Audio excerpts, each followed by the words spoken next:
Baik, tadi sudah dipresentasikan ya. Nah, telah dipresentasikan oleh kedua kelompok tadi masalah perpustakaan, manajemen perpustakaan khusus. Manajemen perpustakaan khusus itu kita temukan itu biasanya ada di perpustakaan-perpustakaan di lembaga-lembaga atau organisasi. Sekarang pertanyaannya, apakah masjid itu termasuk bagian dari perpustakaan khusus, Pak? Nah, di sini biasanya ada pertanyaan seperti itu. Ada yang menjawab seperti itu, bahwa masjid juga bagian dari perpustakaan khusus. Kenapa kok khusus? Karena di sana itu menyediakan buku-buku yang khusus, gitu kan. Khusus tentang peribadatan. Jadi kalau masjid itu berarti buku-buku tentang agama Islam yang paling banyak kita temukan di sana. Gitu. Nah, cuma saya agak sedikit mempermasalahkan di presentasinya Mas Bahrul Ulum ya. Coba ditampilkan lagi itu apa itu strike, apa itu weakness. Silakan dibuka, Mas.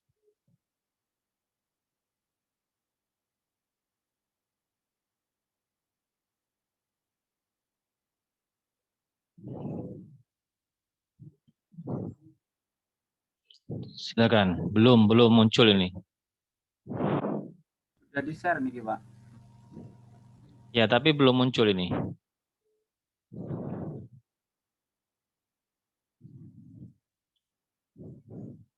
Silakan.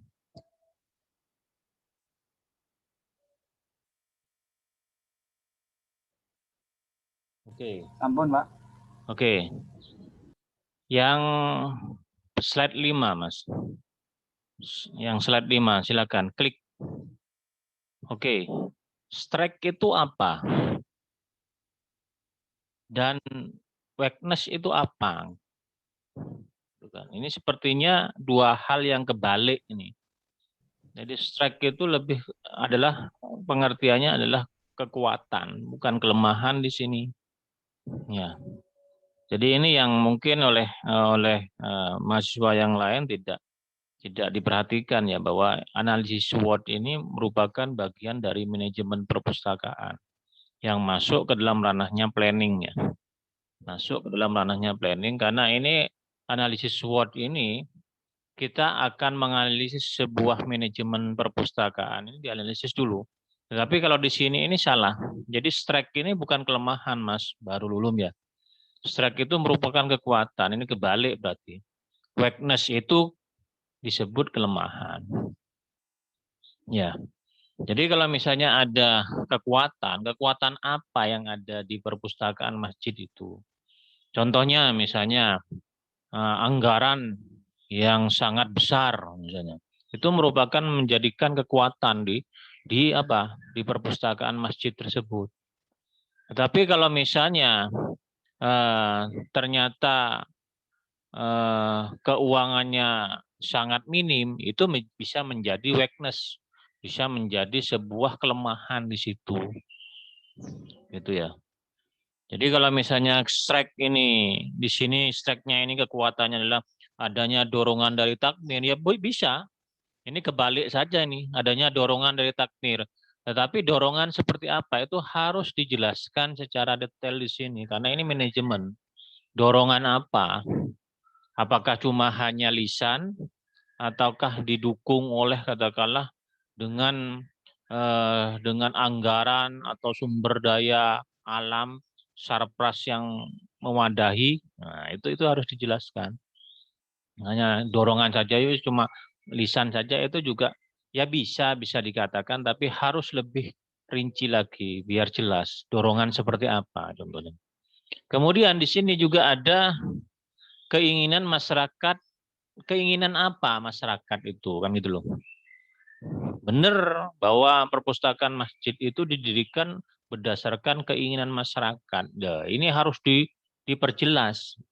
Diperjelas agar tidak ambigu kata orang-orang menyatakan. Ini keinginan masyarakatnya apa keinginannya gitu loh. Apakah menjadikan perpustakaan ini sebagai sumber informasi gitu kan. Itu harus dijelaskan secara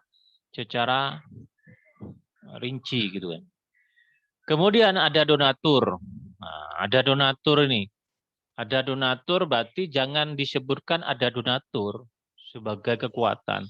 Tapi adanya anggaran, banyaknya anggaran, boleh. Donatur itu kan nanti munculnya apa? Bisa anggaran, gitu kan. Anggarannya itu katakanlah sangat besar sekali. Didapat dari mana? Dari donatur ini. Dibahasakan yang bagus gitu loh. Adanya donatur. Adanya donatur, banyak donatur, tapi apa?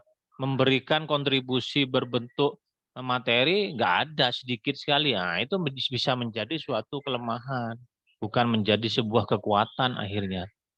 Banyak donaturnya, ada mungkin kalau di perpustakaan masjid itu ada 100 orang.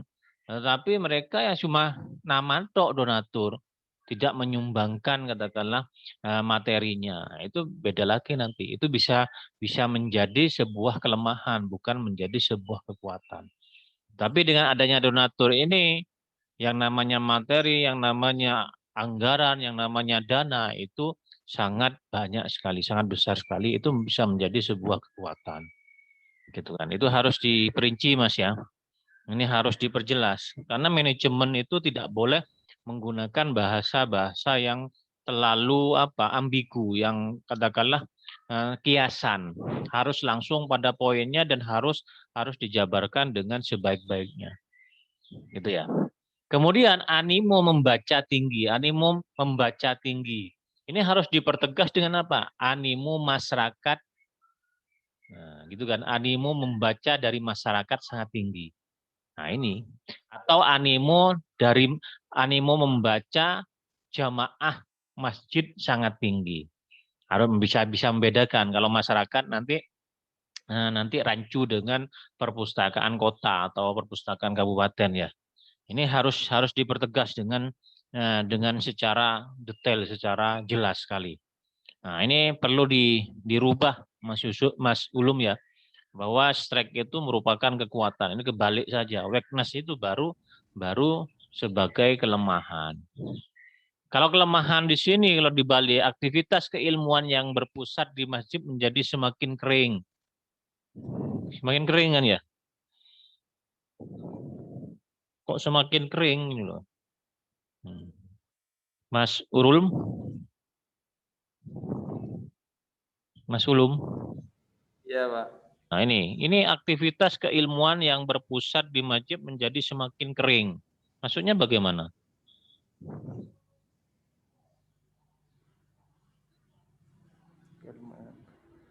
Kok semakin kering? Semakin kurang apa semakin kering? Iya, dengan ketidakadaannya perpustakaan khusus itu maksudnya, Pak. Mungkin memang apa ya, kalau untuk kata-kata mungkin agak sulit. Ya makanya di sini disebutkan juga semakin kering. Nah, ini saya Iya. kurang paham soal kering ini. Kalau kurang ya mungkin. Jadi menjadi semakin kurang, berkurang atau kurang itu bisa seperti itu. Jadi aktivitas keilmuan yang berpusat di masjid menjadi semakin berkurang. Boleh, nggak apa-apa, Kak. Kalau kering ini kan kayaknya nggak nyambung nanti. Kemudian yang Mungkin kedua, masyarakat atau jamaah di masjid malas. Nah, jangan malas. Bahasanya terlalu terlalu eh, kasar gitu loh, malas. Jadi kesannya itu malas. Jadi masyarakat diartikan misalnya masyarakat atau jamaah belum gitu loh, belum sepenuhnya memanfaatkan gitu loh, memanfaatkan fasilitas yang disediakan oleh perpustakaan masjid. Boleh. Jangan malas membaca. Nah, atau diartikan lain lah yang kesannya itu kesannya begitu mengena tetapi halus gitu loh Mas Ulum ya. Jadi seperti itu. Jadi ini harus dirubah nanti untuk strike kelemahan dan kekuatannya itu memang ini suatu hal yang kadang-kadang kalau kita tidak teliti itu akhirnya bisa menjadi menjadi pertanyaan-pertanyaan buat kita. Ini benar apa tidak kan seperti itu. Nah, ini bisa seperti itu. Atau mungkin punya strike kekuatan misalnya. Kekuatannya apa? SDM-nya di sana. SDM-nya katakanlah berasal dari mahasiswa-mahasiswa atau lulusan-lulusan ilmu perpustakaan. Ada berapa jumlahnya? Misalnya ada 3 atau 4. Itu merupakan bentuk dari sebuah kekuatan. Bahwa yang mengelola perpustakaan masjid di sana itu betul-betul mahasiswa, betul-betul sumber daya manusia yang profesional, yang memang bidangnya, gitu kan. Jadi sama dengan di sini katakanlah, sini. Jadi kalau misalnya sudah paham terhadap manajemen perpustakaan, dia itu sudah paham, berarti disebut dengan profesional. Nah, ini yang harus kita itu perhatikan pola-pola seperti ini, penulisan sebagai macamnya itu harus ditulis dengan sebaik-baiknya dalam. Kemudian Mas Bahrul Ulum, silakan di visi Mas. Ini saya tadi memperhatikan itu divisi, silakan. Nah, ini divisi ini. Sebenarnya bagus, lumayan bagus. Cuma perpustakaan sebagai jembatan. Nah, ada nggak kalau misalnya kata ganti atau sinonim dari jembatan ini kan? Kan banyak kan sinonimnya dari jembatan, penghubung. Bisa mengenai dia perpustakaan sebagai penghubung. Nah, penghubung boleh, jangan jembatan. Nah, jadi kisahnya itu ada ada kalimat kata benda yang masuk ke sini. Jembatan itu kan kata benda kan, benda. Jadi kita rubah menjadi apa? Nah, makanya kalau seperti misi, terus kemudian tujuan itu kan saya tekankan kepada apa? Kepada kata kerja di situ. Ya bukan dari saya, memang ketentuan dalam menentukan misi dan tujuan itu harus diawali dengan kata kerja. Biar semangat bekerja gitu loh. Nah, kalau seperti ini visi perpustakaan sebagai penghubung boleh, sebagai media untuk menyiarkan agama Islam di lingkungan kota pada khususnya. Nah, di lingkungan kota pada khususnya. Jadi ya perpustakaan sebagai penghubung atau penyedia untuk menyiarkan agama Islam di lingkungan kota apa misalnya. Kalau misalnya kota Malang, langsung aja nggak apa-apa di lingkungan kota Malang. Atau di lingkungan masyarakat Muslim di Kota Malang, gitu kan. Nah, itu seperti itu, boleh nggak apa-apa. Jadi jembatan ini kan merupakan kata benda, itu harus dirubah dulu sebagai sebagai penghubung. Jembatan itu kan penghubung kan, sebagai penghubung atau penyedia, menyediakan sebagai penyedia syiar agama Islam di lingkungan kota Malang. Jangan kota pada khususnya, nggak usah. Nggak usah. Nah, nanti kalau misalnya diprotes ini, lingkungan kota pada khususnya, kok nggak nyebutkan Semalang Raya pada umumnya? Akhirnya seperti itu akhirnya. Karena khusus itu harus nanti ada umumnya masyarakat Indonesia. Karena seperti itu aturannya. Makanya harus dirubah karena ini perpustakaan masjid itu harus betul-betul dirinci dulu. Ini perpustakaan masjid di kota A, kota B, atau kota C harus jelas sendiri. Jadi kalau misalnya ini perpustakaan masjid di Masjid Al-Akbar Surabaya misalnya. Ini seakan-akan Masjid Al-Akbar Surabaya kan itu miliknya katakanlah masyarakat Surabaya. Atau mungkin masyarakat Jawa Timur misalnya. Boleh, nggak apa-apa. Dirubah menjadi lingkungan masyarakat, lingkungan jamaah umat Muslim se-Jawa Timur. Boleh, nggak apa-apa. Atau Istiqlal misalnya yang ada di Jakarta itu kan nasional kan levelnya, berarti yang untuk masyarakat Muslim di Indonesia boleh seperti itu. Nah itu yang harus diperhatikan, yang ada padanan-padanan kata yang mungkin kalian harus memperhalus jembatan itu diganti dengan sebagai penghubung atau penyedia untuk menyiarkan agama Islam di lingkungan kota Malang atau kota Surabaya atau kota Kediri dan sebagainya macamnya. Ini harus diperjelas seperti itu. Nah, kemudian masuk ke misi, Mas Barul. Misi menjadikan perpustakaan masjid sebagai pusat keagamaan dan pencerah kepada masyarakat. Nah, ini pencerah ini, gitu kan. Sebenarnya bagus misi, makanya saya sebut di sini satu misi boleh menjabarkan beberapa misi. Satu visi itu bisa dijabarkan ke dalam beberapa misi-misi, tidak harus satu. Misalnya ada 1, 2, 3, 4, 5, boleh nggak apa-apa. Tetapi apa? Misi itu adalah menjabarkan dari visi, dijabarkan. Jadi sebagai penghubung, penyedia. Nah, penyedia apa? Penyedia informasi. Berarti apa yang harus disediakan? Nah, di sini bisa memunculkan apa? Menjadikan perpustakaan sebagai pusat sebagai pusat keagamaan. Nah, dan pencerah kepada masyarakat. Ini dihilangkan aja, pencerah. Jadi menjadikan perpustakaan masjid sebagai pusat keagamaan itu sudah cukup. Gitu kan. Atau boleh menjadikan perpustakaan masjid sebagai pusat keagamaan di masyarakat di masyarakat Kota Malang. Boleh, nggak apa-apa. Kemudian dijabarkan lagi tidak hanya satu. Berarti nggak boleh Pak kalau misi satu. Boleh, nggak apa-apa. Asalkan bisa menjawab dari visi. Jadi tidak ada apa ya, tidak ada ketentuan itu harus 5, harus 3. Tapi biasanya rata-rata di sebuah lembaga atau apapun itu atau organisasi itu biasanya membuat misi itu lebih dari satu. Nah, kenapa? Menjawab dari visi. Di visi itu harus menentukan dulu pokok masalahnya dulu. Tadi sebagai jembatan, jembatannya dihapus sebagai penghubung, penghubung atau penyedia. Nah, penyedia itu penyedia informasi. Nanti dijawab informasi apa di misi itu dijawab menyediakan menyediakan koleksi atau sumber-sumber informasi. Sumber-sumber informasi yang lebih spesifik kepada keagamaan. Boleh, nggak apa-apa. Menjadikan perpustakaan ini sebagai perpustakaan masjid menjadikan perpustakaan masjid sebagai pusat keagamaan. Boleh, nggak apa-apa. Dan pencerah kepada masyarakat. Nggak usah pencerah ini. Gitu kan. Oke, gitu. Terus masuk kepada tujuan, Mas Bahrul Ulum.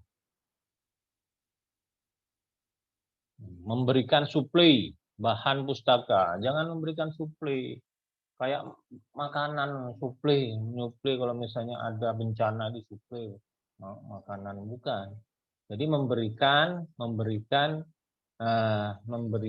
informasi berbentuk bahan pustaka atau pasokan, jangan pasokan. Jadi pasokan makanan kan lebih condong ke sana kan. Kalimat-kalimat itu harus kita perhatikan. Memberikan informasi atau memberikan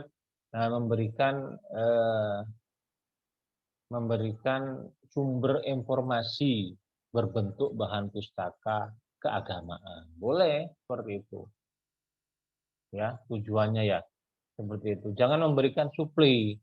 Suplai itu lebih condong kepada apa? Suplai lebih condong kepada makanan disuplai. Atau mungkin mahasiswa yang jauh dari keluarganya disuplai berbentuk uang oleh keluarganya. Itu kan bahasanya seperti itu. Atau pasokan ilmu pengetahuan. Wah, ini kalimatnya ini harus dibeneri ya. Biar enggak katakanlah enggak terlalu kurang halus gitu loh, kurang halus. Oke, terus bawahnya analisis SWOT yang tadi ini harus dirubah, slide-nya itu harus dipindah. Kemudian bawahnya ada opportunity, peluang menjadi lumbung. Nah, ini harus lumbungnya ini kan kata benda. Lumbung itu sama dengan apa ya? Sama dengan gudang lah intinya, gudang. Itu kata kerjanya ini atau kata bendanya itu dihilangkan. Menjadi pusat ilmu. Pusat ilmu Jangan melecut, yang melecut semangat menjadi pusat ilmu, sehingga menjadikan masyarakat semakin mencintai ilmu dan ulama. Gitu kan? Disingkat seperti itu. Jadi menjadi lumbung ilmu yang melecut semangat. Nah, itu terlalu peluang itu ya. Tawaran dari sponsor tertentu. Nah, ini harus dijabarkan. Banyaknya tawaran dari para sponsor atau banyaknya tawaran dana dari sponsor. Nggak usah tertentu sponsor gitu ya. Kemudian ancamannya semakin banyak komik-komik ini yang ditanyakan oleh Mbak Punjani tadi ya. Komik-komik. Kalau tadi Mas Ulum itu menjabarkan komik-komik seperti kisah nabi-nabi kan nggak apa-apa ada komik. Gitu kan. Dijadikan komik kan seperti itu. Boleh nggak apa-apa. Nah, makanya harus dipertegas di sini komik seperti apa. Kalau komik Islami ya nggak apa-apa. Semakin banyaknya komik-komik ini dihilangkan. Atau mungkin kalau misalnya menjadi ancaman semakin banyaknya komik-komik yang berbau pornografi. Yang terindikasi pornografi. Nah, itu beda lagi. Nah, ini penjabarannya seperti itu ya. Semakin merajalelanya buku-buku komunis dan lainnya. Nah, ini bahasanya itu harus bahasanya semakin banyak bermunculan buku-buku berpaham komunis. Nah, itu kan semakin banyak bermunculan buku-buku yang berpaham komunis atau sesat. Boleh, nggak apa-apa. Semakin merajalelanya buku-buku komunis dan lainnya. Itu ya benar, saya tahu maksudnya. Tapi mungkin harus dihaluskan semakin berkembangnya, semakin bermunculan buku-buku yang berpaham komunis dan sesat. Itu boleh seperti itu. Itu merupakan ancaman. Oke. Kemudian yang ketujuh, program kerja 1 tahun. Nah, program kerja 1 tahun. Nah, ini yang perlu dipahami semuanya. Program kerja 1 tahun ini sebenarnya kalian itu prosedurnya itu harus kalian pahami program kerja 5 tahunan dulu. Jangka panjangnya kalian itu jabarkan lebih dahulu. Dari 5 tahun itu nanti dijabarkan menjadi berapa? Menjadi 1 tahunan. Jadi prosedurnya seperti itu ya. Jadi ini yang kadang-kadang kita menemukan di sebuah lembaga atau sebuah organisasi itu ketika kita membuat program kerja 1 tahunan dan 5 tahunan itu kebalik. Seharusnya yang jangka panjang dulu kita itu jabarkan, baru nanti dari 5 tahunan itu kita jabarkan menjadi 1 tahunan. Cuma yang membedakannya apa Pak? Yang membedakannya adalah kalau 5 tahunan itu kita itu menulis uraiannya itu per tahun. Jadi misalnya pembelian buku atau pengadaan buku atau pengembangan koleksi itu kan tiap tahun ada mesti. Berarti harus dituliskan, dicentang di tiap tahun selama 5 tahun gitu kan. Kemudian nanti ketika kita membuat program kerja 1 tahunan itu baru kita kita centangnya bukan tahunan tapi per bulan sudah.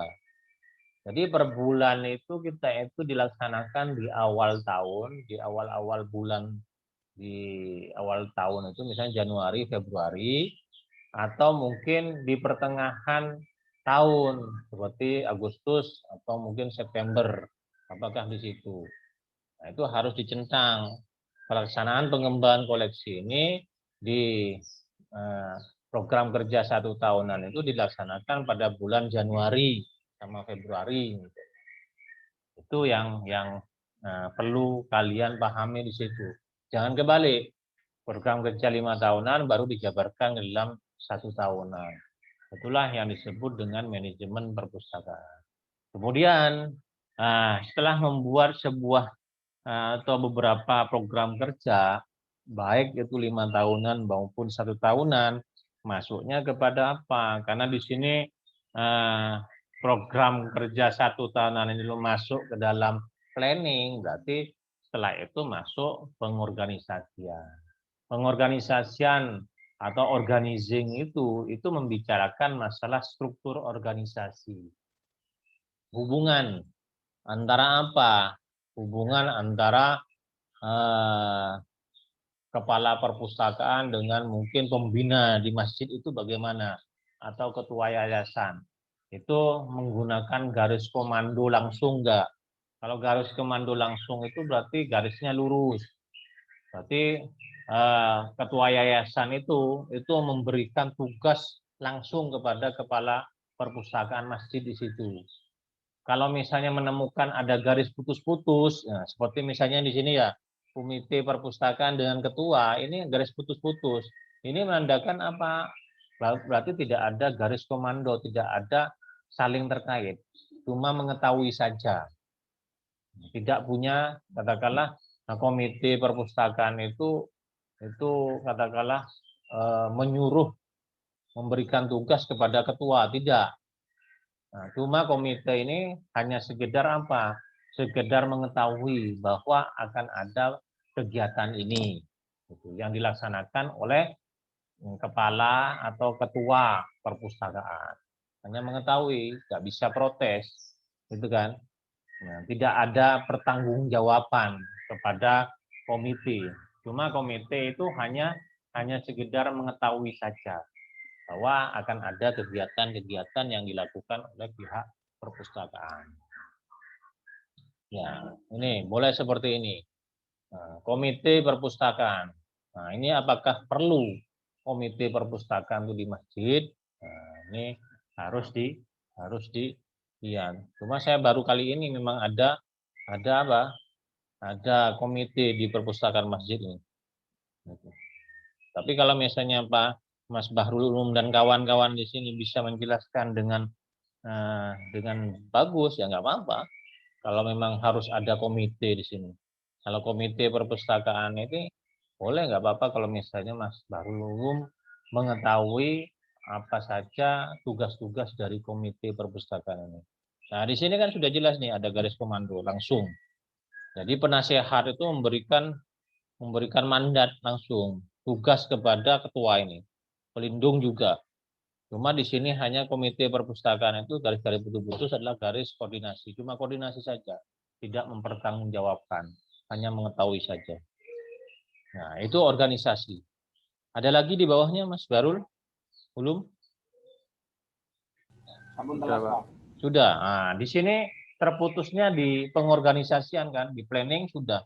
Planning itu kan membahas masalah apa? Masalah visi, misi, tujuan, sampai program kerja itu ya. Ada analisis SWOT-nya tadi itu. Sebelum kalian membuat program kerja, memang harus dirinci dulu. Ancamannya apa, kekuatannya apa, kelemahannya apa, itu harus dirinci terlebih dahulu. Kemudian sudah berbentuk yang namanya program kerja.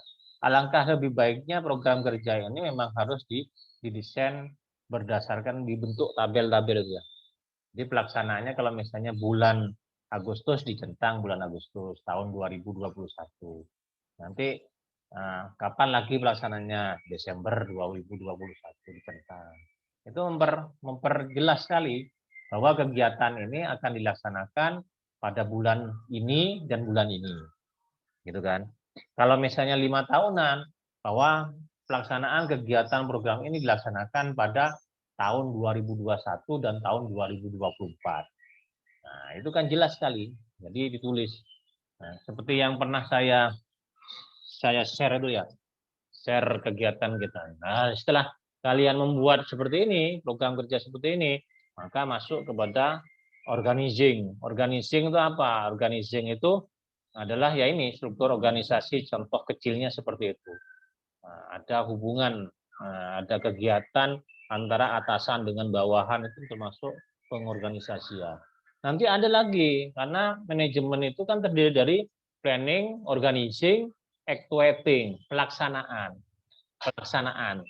Ya, kemudian ada controlling. Terakhir itu mesti controlling, dikontrol. Apakah kegiatan seperti misalnya kegiatan-kegiatan program kerja ini efektif atau tidak? Apakah perlu untuk tahun kedepannya itu perlu dipertahankan enggak kegiatannya? Kalau misalnya tidak terlaksana, berarti kan kontrolnya berarti untuk tahun berikutnya ini dihapus program ini. Karena apa? Karena tidak dibutuhkan lagi gitu loh. Nah, ini ada controlling. Jadi ada POAC. Jadi manajemen itu ini serangkaian ini ada planning, organizing, ada actuating dan ada controlling. Terakhir tuh pasti mengontrol semuanya. Nah, kemudian yang perpustakaan nasional itu banyak sekali ya. Cuma terputusnya juga di pengorganisasian. Seandainya di perpustakaan nasional tadi dijabarkan dijabarkan actuating-nya dan controlling-nya akan lebih baik sekali itu, Mbak Gunjeni ya. Itu bisa diflorkan lagi. Nah, bedanya itu kan, bedanya perpustakaan nasional karena lingkupnya besar, maka unit-unit yang ada di perpustakaan nasional itu juga semakin banyak. Kalau di perpustakaan sekolah, perpustakaan perguruan tinggi kan unitnya cuma 6 katakanlah. Ada pengadaan, ada pengolahan, ada layanan, ada TI, ada administrasi. Kalau di perpustakaan nasional banyak sekali. Tadi itu kan ada preservasi, ada pusat preservasi, ada profesi pustakawan dan sebagainya. Banyak sekali karena skupnya begitu luas sekali. Mungkin itu tambahan dari saya. Mudah-mudahan bermanfaat karena waktunya juga sudah mau habis ini. Nah, kalian juga sebentar lagi bisa jadi kalian akan ada perkuliahan yang lain.